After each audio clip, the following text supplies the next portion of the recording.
Por que uns se levantam enquanto outros afundam?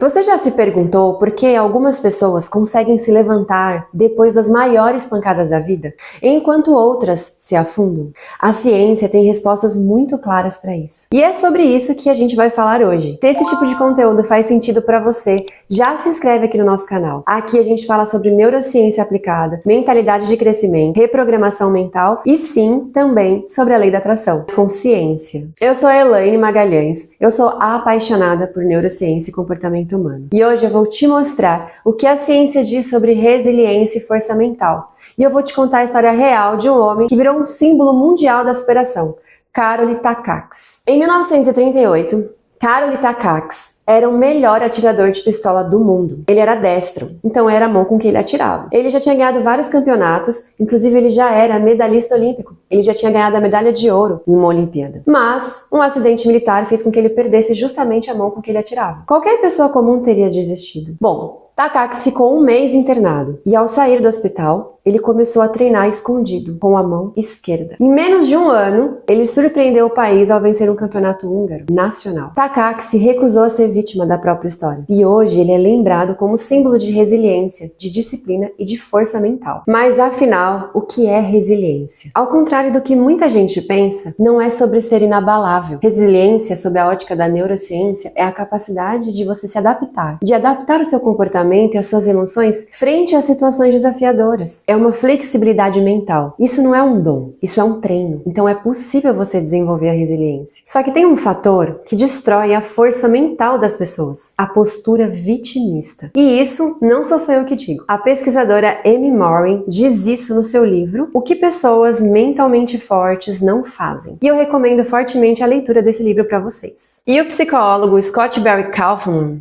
ele aprofunda esse conceito. Ele mostra que pessoas com uma mentalidade vitimista, elas dividem o mundo no meio. Elas colocam de um lado os opressores e do outro os oprimidos, os malvados e os bonzinhos. Então elas passam a vida ruminando ressentimentos, mágoas, injustiças, e elas sempre se colocam como a vítima de tudo. E elas querem ser reconhecidas como vítimas, enxergadas como vítimas, né? E talvez vocês estejam se perguntando, mas por que isso prejudica o cérebro? Esse padrão mental, ele comprovadamente altera conexões no nosso cérebro, né?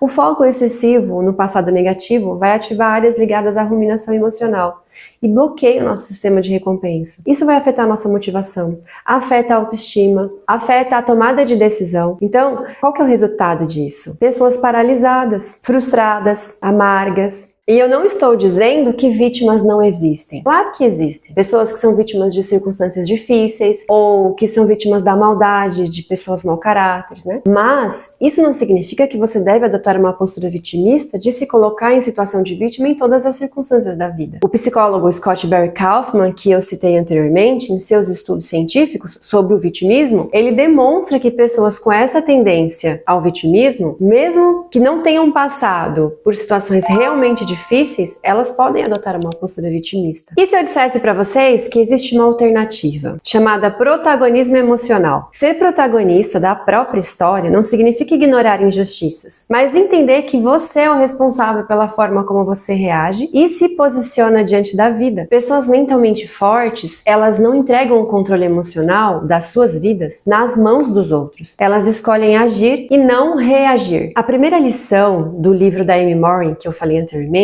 é: pessoas mentalmente fortes não sentem pena de si mesmas. Elas agem. E se você quer entender como fortalecer a sua mente e construir antifragilidade, um outro conceito ainda mais poderoso, se inscreve aqui no nosso canal, porque o próximo vídeo vai ser sobre isso. A gente sempre fala sobre neurociência, sobre desenvolvimento pessoal e todos os dias a gente coloca vídeos novos aqui no canal. Vou amar ler os comentários de vocês, amo quando vocês interagem aqui comigo e a gente se vê no próximo vídeo.